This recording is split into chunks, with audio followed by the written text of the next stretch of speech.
အားလုံးပဲမင်္ဂလာပါခင်ဗျကျွန်တော်တို့ရမ်းပြီပဲဖြစ်ပါတယ်ဆိုတော့ဒီနေ့ဒီဗီဒီယိုမှာကျွန်တော်အနေနဲ့ content creator အသုံးအများဆုံးဖြစ်တဲ့ video editing tool တစ်ခုဖြစ်တဲ့ဒီ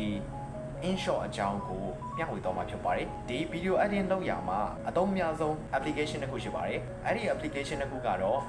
CapCut နဲ့ InShot ပဲဖြစ်ပါတယ်CapCut ကတော့သူ့အနေနဲ့အသုံးပြုရတာအနေငယ်တော့စပြီးတော့ရှုပ်ထွေးပါတယ်ဒါပေမဲ့ CapCut တက်ပို့ပြီးတော့ simple ဖြစ်တာကတော့ InShot ပဲဖြစ်ပါတယ်ဒီဗီဒီယိုမှာတော့ကျွန်တော်က InShot နဲ့ပတ်သက်ပြီးတော့ video edit လုပ်ရမှာတည်တင်တည်ထိုက်တဲ့အကြောင်းအရာလေးတွေကိုကျွန်တော်မျှဝေသွားမှာဖြစ်ပါတယ်ပထမဦးဆုံးကျွန်တော်အနေနဲ့ကျွန်တော်ရဲ့ဖုန်းထဲမှာ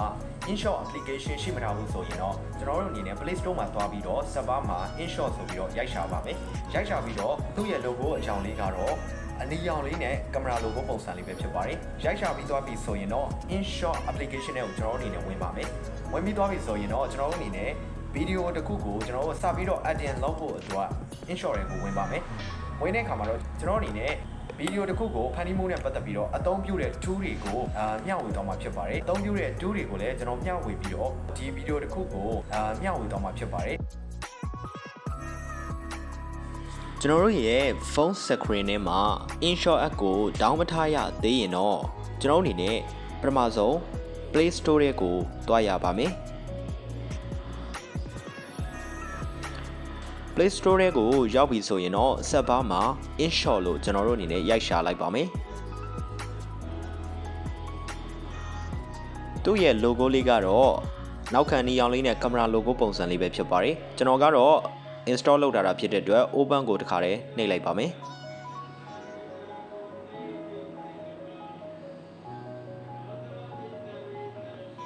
ဒါဆိုရင်တော့ဒါက InShot app ထဲကိုရောက်သွားပါပြီInShot app ထဲမှာ video, photo, collage ဆိုတာ၃မျိုးရှိပါတယ်။ video ကတော့ video creation ဖြစ်ပြီးတော့ photo ကတော့ photo editor ဖြစ်ပါတယ်။ collection ကတော့ photo လေးတွေကို collect လုပ်တာဖြစ်ပါတယ်။အောက်က material တွေကတော့သူက free ပေးထားတာဖြစ်ပါတယ်။ကျွန်တော်တို့က video ဖန်တီးမှာဖြစ်တဲ့အတွက် video ကို click လုပ်လိုက်ပါမယ်။ video အသစ်ကိုဖန်တီးမှာဖြစ်တဲ့အတွက်ကျွန်တော်အနေနဲ့ new ကိုတစ်ချက်နှိပ်လိုက်ပါမယ်။ဒီနေရာမှာတော့ကျွန်တော်က record လုပ်ထားတာဖြစ်တဲ့အတွက်ဗီဒီယိုတစ်ခုနဲ့ဆန်းပြမှာဖြစ်ပါတယ်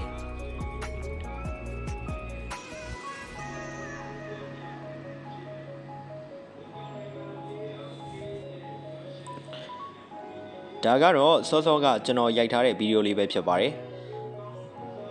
အခုကမ်းဘတ်မှာကျတော့ကျွန်တော်အနေနဲ့ site ကို try လုပ်လို့ရပါတယ် site ကကျွန်တော်အနေနဲ့ Instagram မှာတင်မှာဆိုရင် Instagram try လုပ်လို့ရတယ်သို့မဟုတ်ပဲကျွန်တော်တို့ဗီဒီယိုအရှိတင်မှာဆိုရင်တော့ဗီဒီယို try လုပ်လို့ရတယ်သို့မဟုတ်ပဲ YouTube platform မှာတင်မယ်ဆိုရင်တော့60 to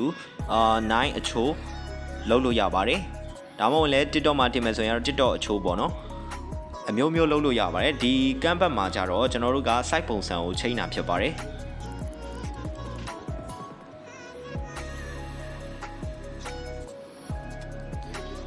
အဲ့ဒီကမ်းဘတ်ကနေကျွန်တော်တို့ထွက်လိုက်မယ်ဆိုရင်တော့ကမ်းဘတ်ရဲ့နောက်ပိုင်းမှာ ADO ဆိုတာလေးရှိပါတယ်ဒါကတော့ကျွန်တော်ကပုံမှန် YouTube မှာတင်မှာဖြစ်တဲ့အတွက်ပုံမှန် normal site ကိုကျွန်တော်ပြန်ထားလိုက်တာဖြစ်ပါတယ်အတန်မှာတော့ကျွန်တော်တို့အနေနဲ့ဒီအတန်ကိုနှိပ်လိုက်တဲ့အခါကျရင်သူ့မှာပေးထားတဲ့ block အတန်လေးတွေရှိမယ်နောက်ပြီးတော့အဲ့အတန်လေးတွေကတော့ကျွန်တော်ကဒီမှာ screen record လုပ်ထားတာဖြစ်တဲ့အတွက်အတန်ကတော့ထွက်မှာတော့မဟုတ်ပါဘူးသူ့မှာပေးထားတဲ့အတန်လေးလည်းရှိတယ်ကျွန်တော်တို့ my music ထဲကိုကျွန်တော် click လုပ်လိုက်မယ်ဆိုရင်ကျွန်တော်တို့ရဲ့ file ထဲမှာရှိတဲ့အတန်လေးတွေပေါ်လာမှာဖြစ်ပါတယ်ဒီနေရာမှာတော့အဖက်မှာတော့ကျွန်တော်တို့က sound effect မျိုးမျိုးထည့်လို့ရပါတယ်ဆိုတော့သူပေးထားတဲ့ feature တွေထဲမှာလည်းသူပေးထားတဲ့ block အတန်တွေမျိုးစုံရှိပါတယ်ဒါကတော့ sound effect ပဲဖြစ်ပါတယ် sound effect မှာကျတော့ကျွန်တော်တို့ငှက်အတန်လေးတွေကာဟွန်းအတန်လေးတွေအမျိုးမျိုးရှိပါတယ်နောက်တစ်ခုကသူ့ရဲ့ဘေးနားမှာတော့ကျွန်တော်တို့က record လုပ်တာဖြစ်ပါတယ် mic လေးနဲ့က mic အနီလေးနဲ့က record လုပ်တာဖြစ်ပါတယ်ကျွမ်းကျင်အနေနဲ့ကျွန်တော်ကဒီဗီဒီယိုမှာ record လုပ်နေတာဖြစ်တဲ့အတွက်mic ကိုတော့အသုံးပြုလို့မရပါဘူးအဲ့ဒီ mic ရဲ့နောက်မှာတော့ AI feature တစ်ခုရှိပါတယ်အဲ့ဒီ AI ကတော့ကျွန်တော်အနေနဲ့ English စာလိုမျိုး test လုပ်လိုက်တဲ့အခါမှာသူကEnglish voice နဲ့ပြန်ပြီးတော့နောက်ခံစကားပြောပေးတာဖြစ်ပါတယ်ဒါတော့ sticker အနေနဲ့ဆိုရင်တော့ကျွန်တော်တို့ဗီဒီယိုလေးထဲမှာကျွန်တော် sticker ထည့်ခြင်းနဲ့ဆိုရင် sticker လေးတွေကျွန်တော်တို့ထည့်လို့ရပါတယ် သူပေးထားတဲ့ sticker လေးတွေလည်းကျွန်တော်တို့ထည့်လို့ရမယ်ဒါမှမဟုတ်လည်းကျွန်တော်တို့က gifts ကိုနှိပ်လိုက်တယ်ဆိုတဲ့အခါကျရင်ကျွန်တော်တို့ internet နဲ့ connection မိတယ်ဆိုရင်တော့သူကကျွန်တော်တို့လိုချင်တဲ့ဟာလေးကိုဆက်ပါးမှာရိုက်ရှာလိုက်ရင်လိုချင်တဲ့ gifts လေးတွေရပြီဆိုရင်ဗီဒီယိုထဲမှာကျွန်တော်တို့ထည့်လို့ရပါတယ်ဗီဒီယိုရဲ့ gifts ရဲ့နောက်မှာတော့ sticker ဖြစ်ပါတယ် sticker လေးလည်း online တွေကိုလိုချင်တဲ့ sticker ပုံစံမျိုးလေးတွေထည့်လို့ရပါတယ်ဒါဒူနောက်မှာသူက text လဲပေးထားတယ်နောက်မှာ emoji ပုံစံလေးလည်းပေးထားတာဖြစ်ပါတယ်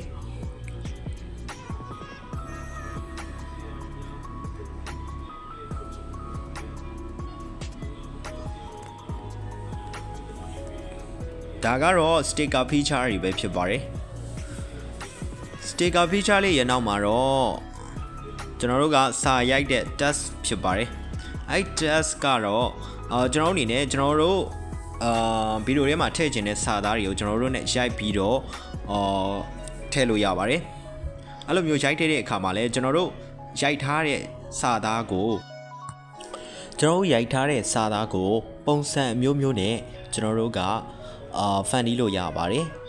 ဒီနေရာမှာဆိုရင်ကတော့ကျွန်တော်က main color ပါလို့ကျွန်တော်ကရိုက်လိုက်ပါတယ်အဲ့လိုမျိုးရိုက်ပြီးတော့ကျွန်တော်အနေနဲ့အမှန်ချစ်ကို click တစ်ချက်လုပ်လိုက်ပါမယ်အမှန်ချစ်ကို click တစ်ချက်မလုပ်ခင်မှာအဲ့ဒီရဲ့ text ရဲ့အနောက်ပိုင်းမှာရှိတဲ့ဒီဘောလုံးလိုပုံစံမျိုးလေးကိုကျွန်တော်တို့ click လုပ်လိုက်မယ်ဆိုရင်တော့သူကtext ရဲ့နောက်မှာ border ရှိတယ်အဲ့ border ကတော့ကျွန်တော်တို့ရဲ့စလုံးလေးပုံစံမျိုးကိုအနက်ရောင်တန်းကျင်တာပဲဖြစ်ဖြစ်color လေးတွေကိုကျွန်တော်တို့ချိန်လို့ရပါတယ်ပို့ပြီးတော့အရောင်တောက်အောင်ချိန်လို့ရတယ်အဲ့ဒီ border ရဲ့အနောက်မှာတော့ကျွန်တော်တို့အနေနဲ့ share ရှိပါတယ်ကျွန်တော်တို့ရဲ့စလုံးကိုကျွန်တော်တို့အနေနဲ့အရေးပုံစံမျိုးဖမ်းချင်တဲ့အခါကျရင်အဲ့ဒီ share လေးရှိပါတယ် share မှာကျတော့ x နဲ့ y ဆိုတာရှိပါတယ် x ကတော့ share ရဲ့color အရေးအပေါ်ဖြစ်ပြီးတော့y ကတော့ share ရဲ့အထူအကျဲ color အထူအကျဲဖြစ်ပါတယ်အဲ့ဒီ share ရဲ့နောက်မှာတော့ glow ဆိုတာလေးရှိပါတယ်အဲ့ဒီ glow ကတော့ကျွန်တော်တို့အနေနဲ့စလုံးကိုတောက်ချင်တာပဲဖြစ်ဖြစ်အဲ့လိုမျိုးလုပ်လို့ရပါတယ် glow ရဲ့နောက်မှာတော့ label ဆိုတာရှိပါတယ် label ကတော့ကျွန်တော်တို့ရဲ့ text ကိုဘောင်လေးတွေထည့်တာဖြစ်ပါတယ်နောက်တစ်ခုက label ရဲ့နောက်မှာတော့opacity ဆိုတာရှိပါတယ်အဲ့ဒီ opacity ကတော့ကျွန်တော်တို့ရဲ့စလုံးကိုမြင်သာထင်သာမှုရှိခြင်းလားသို့မဟုတ်မိန်လေးပဲလိုချင်လားဆိုတာကိုကျွန်တော်တို့နဲ့ try လုပ်တာဖြစ်ပါတယ်အဲ့ဒီဘောလုံးလေးတွေရဲ့နောက်မှာတော့ဘောလုံးလေးတွေနောက်မှာတော့အခုရွေလျားနေတာကတော့ကျွန်တော်ရဲ့စာသားလေးတွေကိုကျွန်တော်တို့ကအသက်ဝင်အောင်လို့မို့ကျွန်တော်တို့အနေနဲ့လှုပ်စေခြင်းလဲလှုပ်စေခြင်းပြီးတော့animation text animation ထည့်တဲ့ပုံစံမျိုးပဲဖြစ်ပါတယ်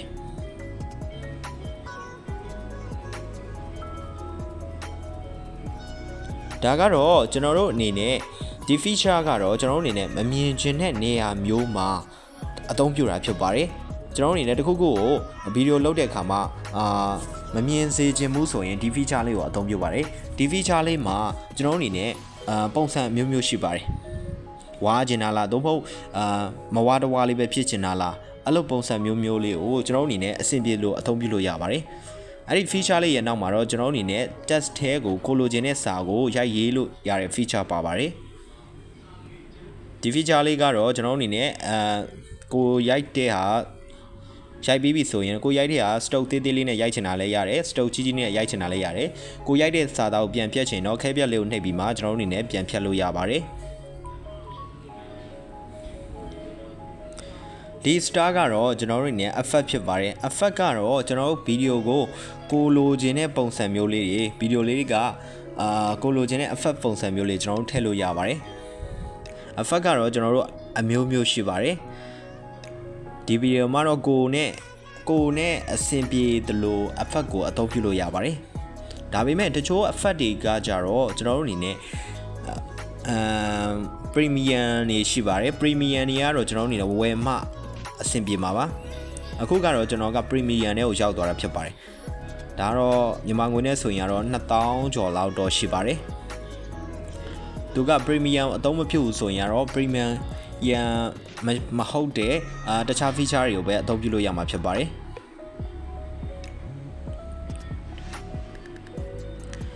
ဒါကတော့ကျွန်တော်တို့အနေနဲ့ ကျွန်တော်တို့ရိုက်ထားတဲ့ကျွန်တော်တို့ video edit လုပ်ရမှာထည့်ထားတဲ့ clip တွေကများတယ်ဆိုရင် clip တစ်ခုတည်းကိုဖြစ်ချင်တယ်ဆိုရင် object ကိုနှိပ်လိုက်တာနဲ့အဘေးနားမှာ all ဆိုတာလေးနှိပ်လိုက်တာနဲ့ကျွန်တော်တို့ထည့်ထားတဲ့ feature ကတစ်မျိုးတည်းပဲဖြစ်သွားမှာဖြစ်ပါတယ်နောက်တစ်ခုကတော့ကျွန်တော်တို့အနေနဲ့ဒါ layout ထည့်တာဖြစ်ပါတယ် layout မှာတော့အဲ့လိုမျိုးထားမယ်ဆိုရင်တော့ကျွန်တော်တို့အနေနဲ့ပုံစံအမျိုးမျိုးတွေ့ရမှာဖြစ်ပါတယ်အတန်တွေ့မယ်တခုခုကျွန်တော်တို့ test လုပ်ထားတာတွေ့ပါတယ်ပြီးတော့layout ရဲ့နောက်မှာတော့ copy ရှိပါတယ်အဲ့ copy ရဲ့နောက်မှာတော့ကျွန်တော်တို့ပွားတာလေးရှိပါတယ် dual လောက်တာဖြစ်ပါတယ်အဲ့လိုမျိုး copy ပွားတဲ့အခါကျရင်ကျွန်တော်တို့လိုချင်တဲ့ feature ကိုထပ်ပြီးတော့ကျွန်တော်တို့အနေနဲ့အလုပ်ရှုပ်စရာတော့မလိုတော့ပါဘူးဒါကတော့ကျွန်တော်တို့အနေနဲ့ကျွန်တော်တို့ရဲ့ဗီဒီယိုထဲမှာပုံတို့ဘာလို့ထည့်ခြင်းလဲဆိုရင်ကတော့ picture ဆိုတဲ့ feature လေးကိုနှိပ်ပြီးတော့ကျွန်တော်တို့အသုံးပြုတာဖြစ်ပါတယ်ဒီကောင်လေးကိုကျွန်တော် click လုပ်ပြီးသွားပြီဆိုရင်ကျွန်တော်အနေနဲ့blank ထဲမှာကျွန်တော်အနေနဲ့မြင်သာထင်သာရှိကျင်တာလားသို့မဟုတ် screen ပေါ်မှာပေါ်ကျင်တာလား screen ရဲ့အနောက်မှာပေါ်ကျင်တာလားဆိုပြီးတော့အမျိုးမျိုး choice လုပ်လို့ရပါတယ်ပြီးတော့ကျွန်တော်အနေနဲ့ mask ထဲကိုသွားပြီးတော့ကျွန်တော်လိုချင်တဲ့ပုံစံလေးတွေလည်းလုပ်လို့ရပါတယ်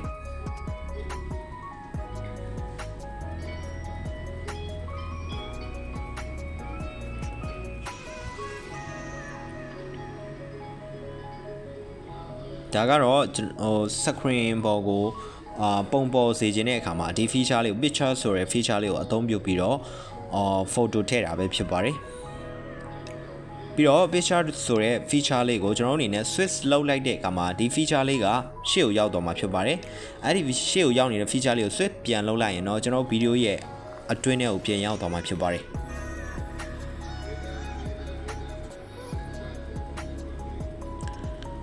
feature တွေကတော့စုံပါတယ်ကတ်ကြီးလေးကတော့ကျွန်တော်တို့အနေနဲ့ဖြည့်ညက်ကလောက်တာဖြစ်ပါတယ်ဒါတော့ split ကတော့ကျွန်တော်တို့မလိုချင်တဲ့အပိုင်းတွေကိုဖြတ်ထုတ်ခြင်းတဲ့အခါမှာ split ကိုတစ်ချက်နှိပ်ပြီးတော့ကျွန်တော်တို့အနေနဲ့အမှိုက်ပုံးလေးကိုတစ်ချက်နှိပ်လိုက်တယ်ဆိုရင်တော့ပြတ်သွားပါပြီဒါကတော့ background ထဲမှာဖြစ်ပါတယ်background ထဲမှာကျတော့ကိုလိုချင်တဲ့ဟာကိုကျွန်တော်တို့ background ထားလို့ရပါတယ်ဒါကတော့ speed ဖြစ်ပါတယ်ကိုယ့်ရဲ့ video ကို speed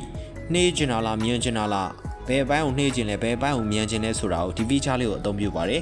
ဒီ feature လေးကိုအသုံးများတာကတော့ဒီ TikTok တို့ဘာလို့ရိုက်တဲ့အခါနောက်ခံ background နဲ့ဒီ feature လေးကိုအသုံးများပါတယ်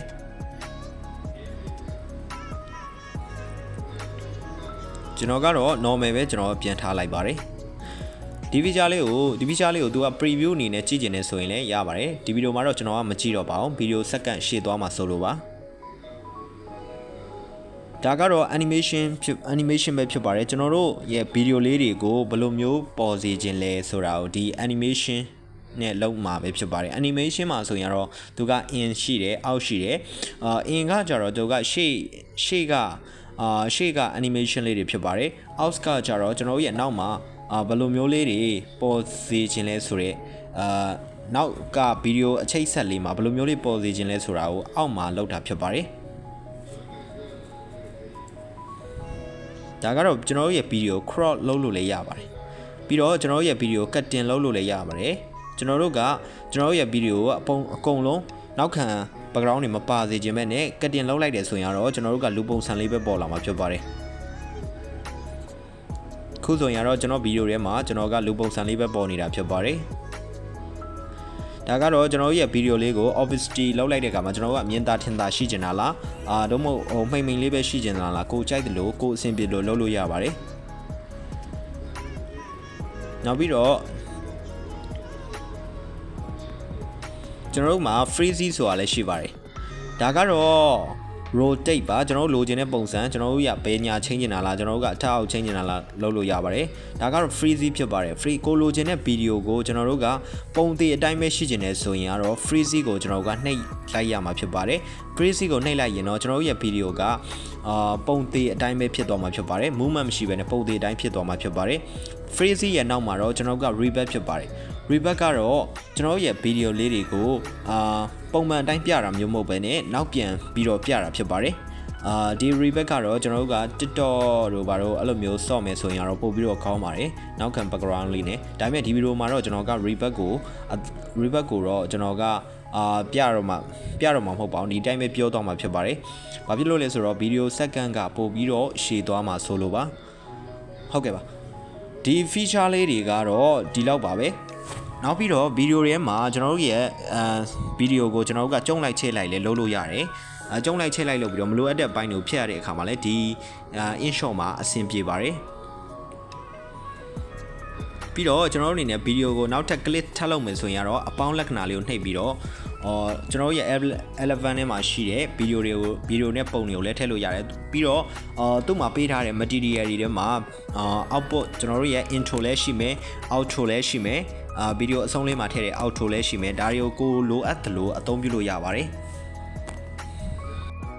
ဒါကတော့ InShot နဲ့ပတ်သက်ပြီးတော့အခြေခံဗီဒီယို funny နည်းလေးတွေပဲဖြစ်ပါတယ်ဒီဗီဒီယိုလေးကတော့ဒီလောက်ပါပဲဟုတ်ကဲ့ပါနောက်ဗီဒီယိုမှာပြန်တွေ့ကြပါမယ်